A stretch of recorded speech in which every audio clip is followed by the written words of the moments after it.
आज हम उस लीला की ओर चले जो केवल कथा नहीं, श्रद्धा, प्रेम और रहस्य का संगम है। ये है कथा भगवान जगन्नाथ के प्राकट्य की, उनके बीमार पड़ने की और उस अनुपम यात्रा की जिसे हम कहते हैं पुरी की रथ यात्रा। भगवान कैसे प्रकट हुए? बहुत समय पहले की बात है। मलवा देश के राजा इंद्रद्युम्न विष्णु भक्त थे। उनके हृदय में एक ही इच्छा थी, हे प्रभु, मुझे आपके दिव्य रूप के दर्शन हो, वो रूप जो किसी ने ना देखा हो। एक दिन एक तपस्वी ने उन्हें बताया, नीलांचल पर्वत पर प्रभु स्वयं काठ के रूप में प्रकट होंगे, जाओ प्रतीक्षा करो। राजा ने वर्षों तक तप किया और अंततः समुद्र किनारे एक विशाल दिव्य नीम का वृक्ष बहकर आया।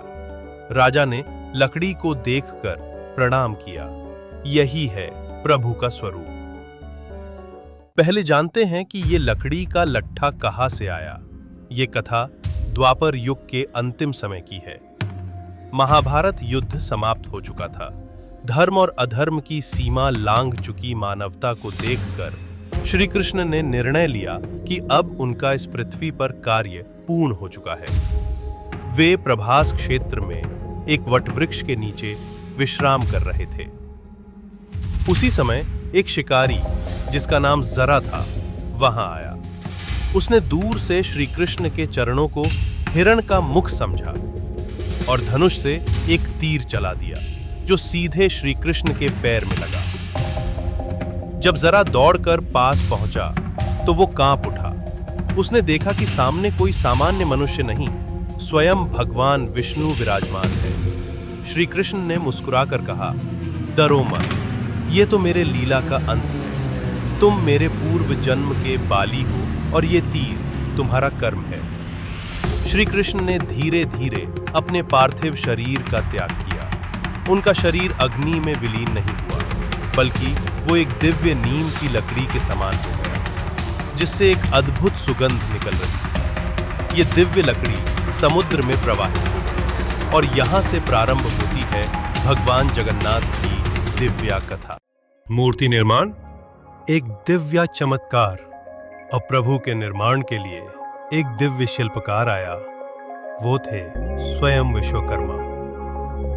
उसने एक शर्त रखी, जब तक मैं मूर्ति बना रहा हूं कोई भीतर ना झांके। राजा ने स्वीकार किया। लेकिन कुछ दिन बाद अधीर होकर राजा इंद्रद्युम्न की पत्नी ने दरवाजा खोल दिया और तभी बढ़ाई अदृश्य हो गया और प्रकट हुए 3 दिव्य स्वरूप, श्री जगन्नाथ, बलभद्र और सुभद्रा।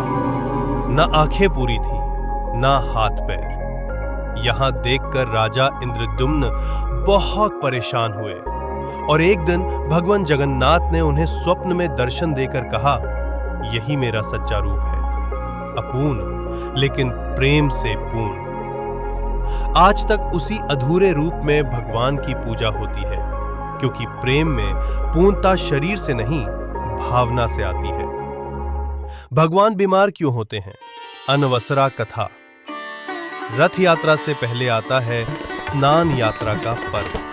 हर साल ज्येष्ठ पूर्णिमा के दिन भगवान को 108 कलशों से स्नान कराया जाता है। जल ठंडा होता है और भगवान बीमार पड़ जाते हैं। हाँ, प्रभु भी बीमार होते हैं, क्योंकि वे हमारे जैसे हैं। वे हमारे सुख दुख को जीते हैं। 15 दिन तक वे आराम करते हैं। उन्हें औषधियां दी जाती हैं, काढ़ा पिलाया जाता है।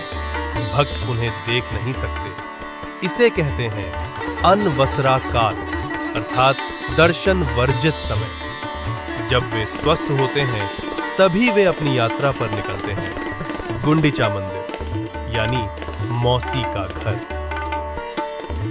रथ यात्रा क्यों होती है?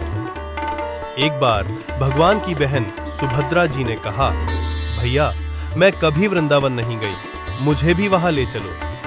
भगवान जगन्नाथ मुस्कुराए और बोले, चलिए बहन, आज हम मौसी के घर चले। और यूं तीनों भाई बहन निकले रथों में बैठकर मौसी के घर की ओर, पुरी से गुंडीचा मंदिर की ओर। ये रथ यात्रा सिर्फ यात्रा नहीं, रिश्तों का उत्सव है। भाई बहन का स्नेह, मातृत्व का प्यार और प्रभु का अपने भक्तों के बीच आकर चलना। हर वर्ष लाखों लोग सड़कों पर उमड़ते हैं केवल एक झलक पाने उन रथों की, जिनमें खुद परमात्मा यात्रा कर रहे होते हैं। आध्यात्मिक संदेश ये केवल कथा नहीं, ये है मानवता का दर्शन। भगवान अधूरे रूप में भी पूर्ण है। भाई बहन के रिश्ते में ईश्वर भी सहभागी है। भगवान बीमार पड़ते हैं ताकि हम जान सकें वो हमारे जैसे हैं और हम उनके जैसे। तो जब अगली बार रथ यात्रा निकले तो केवल दर्शन मत कीजिए, महसूस कीजिए कि प्रभु स्वयं रथ में बैठकर आपके द्वार आए हैं और कह रहे हैं, तुम मंदिर न आ सको तो क्या, मैं ही आ जाऊं तुम्हारे पास। जय जगन्नाथ। अगर आपको भगवान जगन्नाथ की ये दिव्य कथा मन को छू गई हो तो इसे दूसरों तक भी पहुंचाएं, क्योंकि भक्ति बांटने से बढ़ती है। इस पोस्ट को शेयर करें, अपने बच्चों को ये पावन लीला सुनाएं और रथ यात्रा के दिन जय जगन्नाथ कहकर प्रभु को अपने हृदय में आमंत्रित करें। आप चाहते हैं हम और भी ऐसी कथाएं, शास्त्रीय संदर्भ और भावपूर्ण व्याख्याएं साझा करें तो सब्सक्राइब करें और कमेंट करें। जय जगन्नाथ।